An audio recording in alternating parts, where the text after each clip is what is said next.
We're here at St Brendan's Cathedral at Clonfert. The building itself is a multi-period building. The very earliest phase that we can identify here dates back to the 10th century. The important thing in relation to Clonfert is its association with St Brendan, Brendan the Navigator. Brendan is known all over the world, mainly from nearly medieval text known as the Navigatio Sancti Brendani Abatis, the Voyage of Brendan. The wonderful thing here in Clonfert, there are so many different elements here to the building itself. The history is one thing, but when you look at the sculptural detail here, it's absolutely fantastic. And I'd like to take you inside now and we look at some of that ornamentation. The doorway itself is the high point of Irish Romanesque. The ornamentation that you find in the doorway here is made up of probably three main components. You have zoomorphic ornament, which is animal ornament, animal interlace and animal carving. You have natural, which would be the sort of the leaf or the natural forms that you have fretted leaves and that here. And also then you have a whole series of geometrically designed motifs. The other element you find here is right up on the pediment. We have all these heads sitting within triangles. What I would argue we're looking at here is a great shrine attached to the west gable of the cathedral here in Clonfert. Who's buried inside? Brendan himself. St Brendan is buried within the cathedral. But as we enter into the cathedral, we're actually walking through a round-headed 15th century arch. What you see on one side, you see an abbot, on the other side you see a bishop, and above our heads as we enter the church, we see this little angel with a thurible in his hand, sensing or blessing us as we enter the church.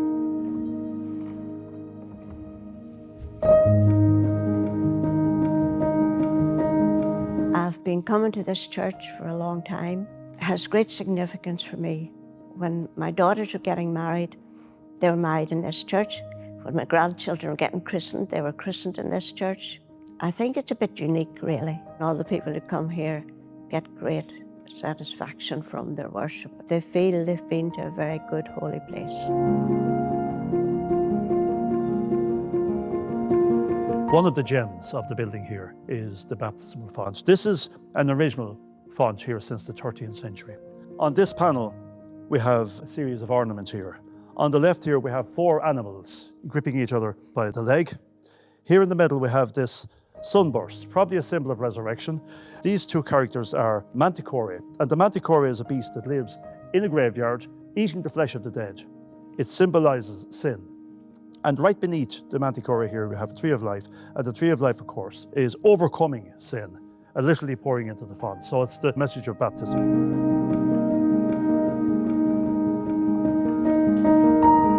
Over the years, I've been collecting bits and pieces about the cathedral.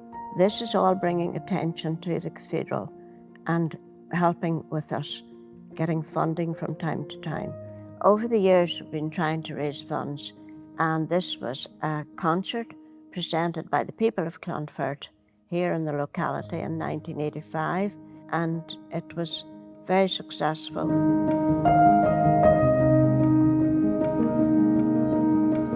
The arch itself here dates to the 15th century, so it's late medieval.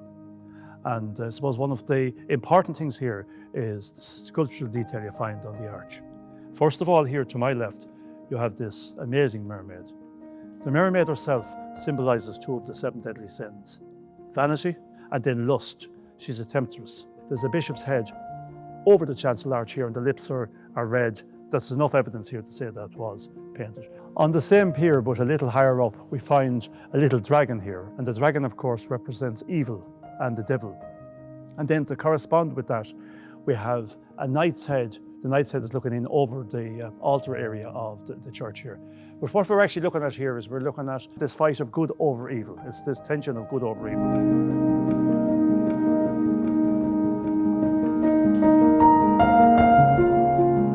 I'm serving as the priest in charge of a group of 4 churches. Included among the 4 is Clonfert Cathedral. There's a sense here that has been a place of prayer for century after century after century. And you get that sense when we have services in here, as we do on a fairly frequent basis. I always feel like all those who have gone before us are praying with us here.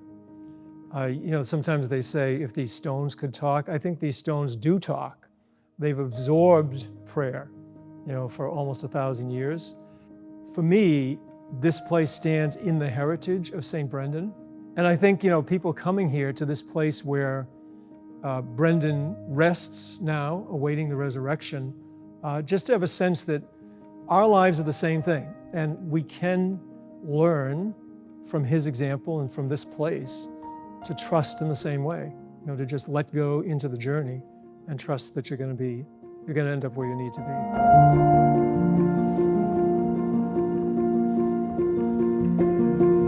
The window here dates to the 13th century. What you're looking at here is you're looking at something that's not quite Gothic yet, but hasn't quite left the Romanesque. When we look at this, we can see that there was paint on this as well. What we're actually looking at here is the gable finial and ridge of a very elaborate 12th century shrine. In the latter 12th century, the bones of two early saints here in Clonfert, one a man called Moinian and the other man called Cumina Fada. Their bones were taken to the soil here by the clergy and placed in the shrine. This is very likely the same shrine. You actually have a medieval church that still functions for its original duty, if you like. That's a house of worship. It's a very important international attraction here in Ireland. Clonfert, sadly at the moment, is hidden, but thankfully people are beginning to rediscover it again and reimagine the place again. But it requires further investment into the future, and we need to look again at putting in place, I suppose, a schedule of works here to particular aspects of the fabric in order to hold it for future generations.